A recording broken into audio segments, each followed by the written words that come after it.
जननी जन्म सौख्यानां वर्धने कुलसंपदां पदवी पूर्व पुण्यानां लिख्यते जन्म पत्रिका गजाननं भूतगणादिसेवितं कपित्थजम्बो फलसारभक्षितम् उमासुतं सोह विनाश कारणं नमामि विघ्नेश्वर पादपङ्कजं सो आदित्याय च सोमाय मंगलाय बुधाय च गुरु शुक्र शनिभ्यश्च राघवे केतवे नमः माता पिता गुरु துணை கொண்டு உலகெங்கும் வாழக்கூடிய நெக்ஸ்ட் ஜென் நேயர்கள் அனைவருக்கும் வணக்கம். நான் உங்கள் டாக்டர் வி ராஜ்குமார் சிவாச்சாரியார் பேசுகிறேன். அனைவருக்கும் எனது பூரண ஆசீர்வாதங்கள்.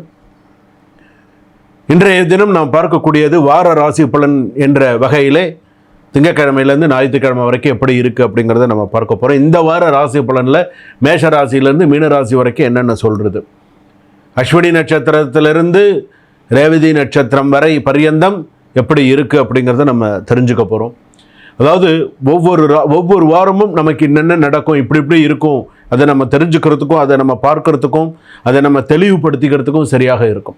என்னென்ன விஷயங்கள்லாம் இது உள்ள ஹைலைட் பண்ணி சொல்லியிருக்காங்க, எந்தெந்த ராசிக்கெல்லாம் எப்படி இருக்கும், என்னென்ன விஷயங்களை ஹைலைட் பண்ணி சில விஷயங்கள் சொல்லியிருக்காங்க அப்படிங்கிறது இதில் நீங்கள் பூரணமாக தெரிந்து கொள்ள முடியும். அதனால தான் இந்த வார ராசி பலனை இந்த வாரத்துக்கு இந்த ராசிக்கு இப்படி தான் நடக்கணும், அப்படி தான் நடக்கும்.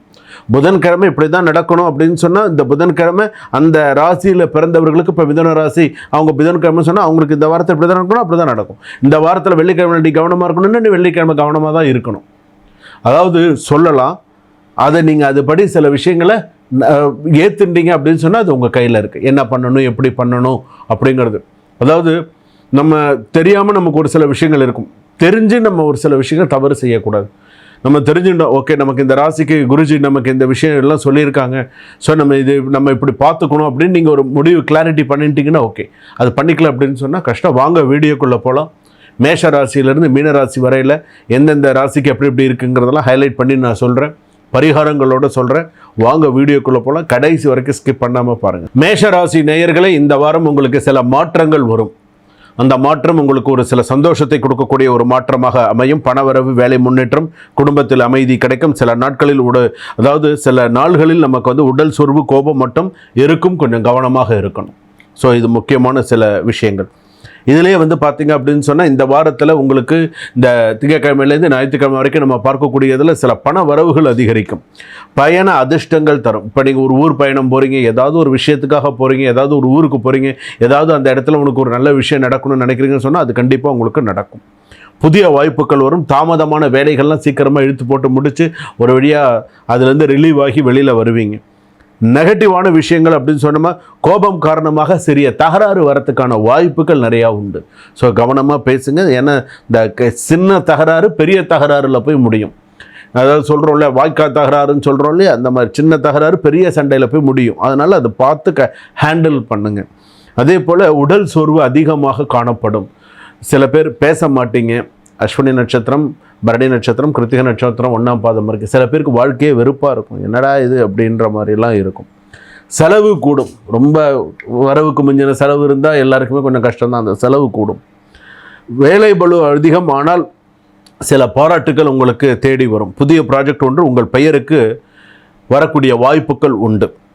தனித்து தொழில் செய்பவர்களுக்கு புதிய கிளைண்ட், பண வரவு, சில விஷயங்கள்லாம் வரக்கூடிய யோகங்கள் உண்டு. கடன் வாங்க நினைப்பவர்கள் இந்த வாரம் முயற்சி செய்தால் வெற்றியாகும். கடன் விஷயம் சீக்கிரமாக வெற்றியாகும், நல்லாயிருக்கும். டிவோர்ஸ் பண்ணிவிட்டு இப்போ கல்யாணம் பண்ணணும்னு நினைக்கிறவங்களுக்கு அந்த கல்யாணம் சம்மந்தப்பட்ட பேச்சுக்கள் பேசலாம். தை மாதத்தில் கல்யாணம் பண்ணலாம், இல்லை மாசி பங்குனி சித்திரை மாதத்தில் கல்யாணம் பண்ணிக்கலாம், 2026 கல்யாணம் பண்ணிக்கலாம் அப்படின்னு நீங்கள் ஒரு முடிவு எடுத்து பேசி முடிவு பண்ணி வச்சுக்கலாம். மேஷராசி பொறுத்தளவுக்கு காதலில் இருந்த குழப்பம் முடிவுக்கு வரும். பார்ட்னர்லாம் உங்களுக்கு உங்களை நல்ல ஒரு வேல்யூபிள் பர்சனாக வேல்யூவாக சரி ஓகே அப்படிங்கிற அளவுக்கு சில விஷயங்கள் இருக்கும். சிங்கிளாக இருக்கக்கூடிய மேஷராசி ராசிக்காரர்களுக்கு சில ப்ரப்போசல் வரத்துக்கான வாய்ப்புகள் உண்டு. திடீர் பண வரவு, சில இந்த வாரத்தில் ஏதாவது ஒரு முக்கியமான பணம் வரத்துக்கான வாய்ப்புகள் உண்டு.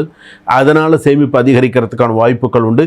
அதனால் நீ வீடு நிலம் வாங்க நினைப்பவர்கள் அதுக்கான ஒரு நல்ல ஸ்பீஷியஸ் டைம். ஸோ இந்த காசு இதுக்கு எடுத்து வைக்கலாம் அப்படிங்கிற மாதிரியான சில முடிவுகள் வரதுக்கான வாய்ப்புகள் இருக்குது. ஆனால் அன்னெசரி எக்ஸ்பென்சிவ், ஓரளவுக்கு கொஞ்சம் கூடும். ஆனால் அதை நீங்கள் கட்டுப்படுத்திக்கோங்க. இது தேவையற்ற செலவுன்னா தயவுசெய்து அதை பண்ணாதீங்க.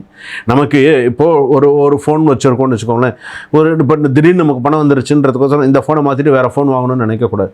போதும், இந்த ஃபோன் போதும், இப்போதைக்கு நான் பேசுகிறதுக்கு நல்லா இருக்கா, எல்லாம் கரெக்டாக இருக்கா, போதும். இதை கொடுத்துட்டு வேறு ஒன்றும் அட்வான்ஸ்டாக வேண்டாம். இதில் இருக்கிற அட்வான்ஸ் தான் அதில் கொஞ்சம் கூட இருக்க போகுது, அவ்வளோதான். ஆனால் அது கொஞ்சம் அனாவசியமான செலவு. இதில் ஏதாவது இஷ்யூ இருந்தால் நீங்கள் போகலாம். இதில் இஷ்யூ இல்லாத போது நீங்கள் எதுக்காக போகணும்? அப்போ அது ஒரு ஆடம்பர செலவாக இருக்கும். ஸோ எது செய்யணும் செய்யக்கூடாதுன்னு சமயோஜித புத்தி, அதை ஞாபகம் வைத்து கொள்ளவும். ஸோ அது பாருங்கள், கான்சன்ட்ரேஷன் மாணவிகளுக்கு உயரும். இந்த வாரத்தில் புதிய சில டாக்குமெண்ட்ஸை சைன் பண்ணுறது, இந்த வாரத்தில் நடக்கக்கூடிய சில கோர்ட்டு கேஸ்லலாம் கவனமாக இருக்கிறது நல்லது. சில பேர் தேவையில்லாத வீண் பழி பிரச்சனைகள்லாம் போடுவாங்க, சில பிரச்சனைகள்லாம் பண்ணுவாங்க. மறைமுக பிரச்சனைகள், மறைமுக எதிரிகள், சில நபர்கள் தாக்கக்கூடும். ஸோ ஜாக்கிரதையாக இருங்க. ஆக்சிடெண்ட் வார்னிங்லாம் இருக்குது உங்களுக்கு இந்த வாரத்தில். ஏன்னா இந்த வாரத்தில் பைக் காரில் போகிறவங்க, முக்கியமாக காரில் போகிறவங்க ஸ்பீடு லிமிட் பார்த்து போங்க. நீங்கள் சந்தோஷமாக இருக்கணுன்றதுக்கோசரம் 10 பேருடைய சாபத்தை வாங்கிக்காதீங்க, கவனமாக இருங்க. அதுலேயும் முக்கியமாக புதன்கிழமை வெள்ளிக்கிழமை இன்ஜூரி நடக்கிறதுக்கு வாய்ப்பு இருக்குது. அடிபட்டு அதனால சில விஷயங்கள் வரதுக்கான வாய்ப்புகள் இருக்குது, கவனமாக இருங்க. கூர்மையான பொருட்களால் சில பாதிப்பு இருக்குது, கவனமாக இருங்க. தலைவலி, கண்ணெரிச்சல் இருக்கும், ஸ்டொமக் பெயின் இருக்கும், கவனமாக இருங்க. காலையில் 6:30 மணிலேருந்து 7:30 மணிக்குள்ள தினமுமே முடிஞ்சால் கூட வீட்டில் இருக்கக்கூடிய சாமி மேடைக்கு ஒரு நெய் விளக்கு ஏற்றிட்டாவது போங்க. பெருசாக வர்றது சிறுசாக போகும். ஸோ இதெல்லாம் ஞாபகம் வச்சுட்டு பண்ணுங்கள், நல்லாயிருக்கும். செவ்வாய்க்கிழமை அன்னைக்கு முருகனுக்கும் துர்கைக்கும் விளக்கேற்றுங்க. இந்த வாரம் சிறப்பாக இருக்கும். வாழ்க வளமுடன்.